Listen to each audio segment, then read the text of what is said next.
नमस्कार प्यारे बच्चों, मेरे चैनल स्टे लाइफ में मैं आप सभी का वेलकम करती हूँ। मैं आज आप लोगों के लिए बाल विकास के 10 महत्वपूर्ण प्रश्न लेकर आई हूँ, जो कि आगामी परीक्षा pre BEd, pre DElEd, CTET exam के दृष्टिकोण से बहुत ही महत्वपूर्ण है। तो आइए आज की क्लास आरंभ करते हैं। देखते हैं पहला क्वेश्चन है, निम्न में से कौन से कथन को सीखने की प्रक्रिया की विशेषता नहीं मानना चाहिए? ऑप्शन ए, संस्थान ही एकमात्र स्थान है जहाँ अधिगम प्राप्त होता है।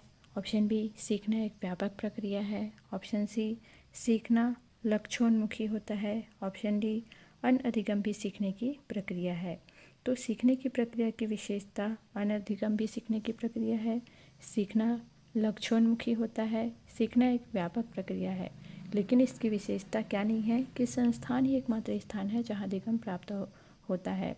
संस्थान से ही अधिगम प्राप्त नहीं होता, अधिगम तो कहीं पे भी हो सकता है, हम कहीं पे भी सीख सकते हैं। तो इसका राइट आंसर रहेगा ऑप्शन ए। चलिए बढ़ते हैं नेक्स्ट क्वेश्चन। नेक्स्ट है, सीखने के अंतर्दृष्टि सिद्धांत को निम्नलिखित में से किसने बढ़ावा दिया था? सीखने का जो अंतर्दृष्टि सिद्धांत था उसको किसने बढ़ावा दिया था? गेस्टाल्टवादी सिद्धांत, पावलोव, जीन पियाजे, वाइगोस्की। तो सीखने के अंतर्दृष्टि सिद्धांत को बढ़ावा दिया था गेस्टाल्ट सिद्धांतवादी ने। तो इसका राइट आंसर रहेगा ऑप्शन ए। चलिए पढ़ते हैं नेक्स्ट क्वेश्चन।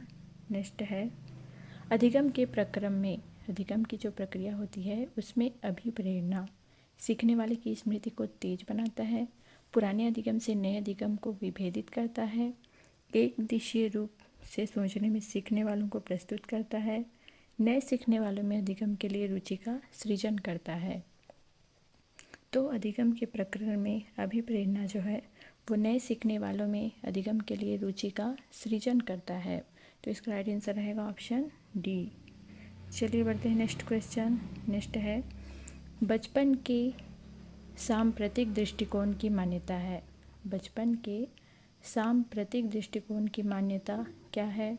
बहुत तरीके से बच्चे वयस्कों के बराबर होते हैं, बच्चों को युवा प्राप्त वयस्कों के रूप में सबसे अच्छा माना जाता है, बचपन आधारित रूप से प्रतीक्षा अवधि है, बचपन वृद्धि एवं परिवर्तन की एक अनूठी अवधि है। तो बचपन के सांप्रतिक दृष्टिकोण की मान्यता है कि बचपन वृद्धि एवं परिवर्तन की एक अनूठी अवधि है। तो इसका राइट आंसर रहेगा ऑप्शन डी।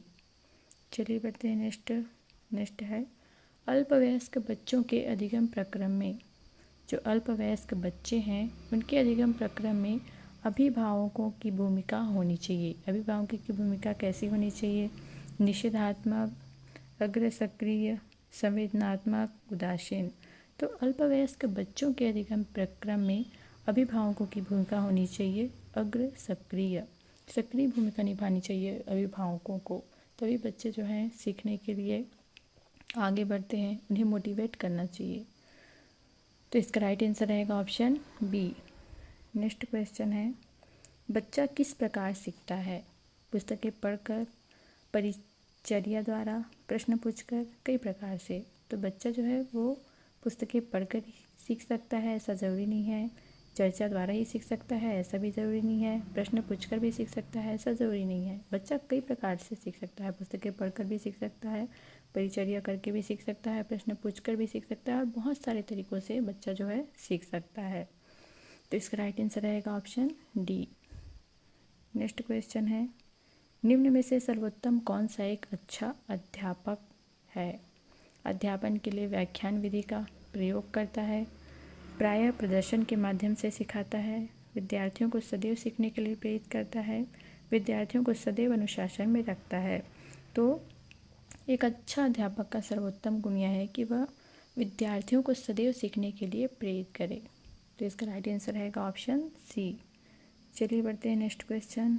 नेक्स्ट है, एक अध्यापक की दृष्टि में कौन सा कथन सर्वोत्तम है?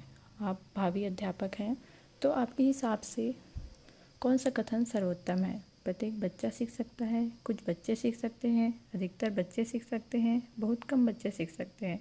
तो अध्यापक की दृष्टि में अध्यापक का यह कथन सर्वोत्तम है कि प्रत्येक बच्चा सीख सकता है। हम किसी को ये नहीं कह सकते कि वो नहीं सीख सकता है, हर बच्चा सीख सकता है, सीखने की योग्यता हर किसी में होती है।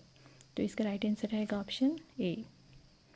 नेक्स्ट है, सीखने की प्रक्रिया में विद्यार्थी द्वारा की गई त्रुटियों के संबंध में आपकी दृष्टि में निम्न में से कौन सा कथन सर्वोत्तम है।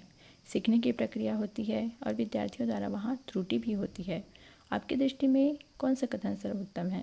विद्यार्थियों को कभी भी त्रुटि नहीं करनी चाहिए। त्रुटियाँ अधिगम प्रक्रिया का भाग है। विद्यार्थी के लापरवाही के कारण त्रुटियाँ होती है। कभी कभी विद्यार्थी त्रुटियाँ कर सकता है। तो सीखने की प्रक्रिया में विद्यार्थी द्वारा की गई त्रुटियों के संबंध में हमारी दृष्टि में यह कथन सर्वोत्तम है कि त्रुटियाँ जो है अधिगम प्रक्रिया का भाग है। बिना त्रुटि के हम कोई भी चीज़ नहीं सीख सकते। चाहे आप खुद के ऊपर ही अप्लाई कर लीजिए कि अगर हम कोई चीज़ सीख रहे हैं तो त्रुटि होगा। ज़रूरी नहीं है कि हम एकदम से किसी चीज़ को सीख जाएं। जैसे हम साइकिल चलाते हैं, पहले गिरते हैं, उसके बाद कहीं ना कुछ होता है। जैसे गणित का आप कोई क्वेश्चन सॉल्व कर रहे हैं, वहाँ पे भी हमसे भी त्रुटि होती है। तो सीखने की प्रक्रिया में विद्यार्थी द्वारा की गई त्रुटियों के संबंध में हमारी दृष्टि में यह कथन सर्वोत्तम है कि त्रुटियाँ जो है अधिगम प्रक्रिया का भाग है। त्रुटि करते करते ही सुधार आता है। तो इसका राइट आंसर रहेगा ऑप्शन बी। नेक्स्ट क्वेश्चन है, एक कॉलेज जाने वाली लड़की ने फर्श पर कोट फेंकने की आदत डाली है। एक लड़की है, वो कॉलेज जाती है और कॉलेज से आकर वह फर्श पर कोट को फेंक देती है। लड़की की माँ ने उससे कहा कि कमरे से बाहर जाओ और कोट को खूंटी पर टांगो। इसकी मम्मी कह रही है कि कमरे से बाहर जाओ और कोट जो फेंक दिया है तुमने उसे खूंटी पर टांगो। लड़की अगली बार घर में प्रवेश करती है, कोट को हाथ पर रखकर अलमारी की तरफ जाकर कोट को खूंटी पर टांग देती है। यह उदाहरण है, किसका उदाहरण है? श्रृंखलागत अधिगम, उद्दीपन अनुक्रिया अधिगम, प्रत्यय अधिगम, उपयुक्त सभी। तो यह जो उदाहरण है वो है श्रृंखलागत अधिगम का।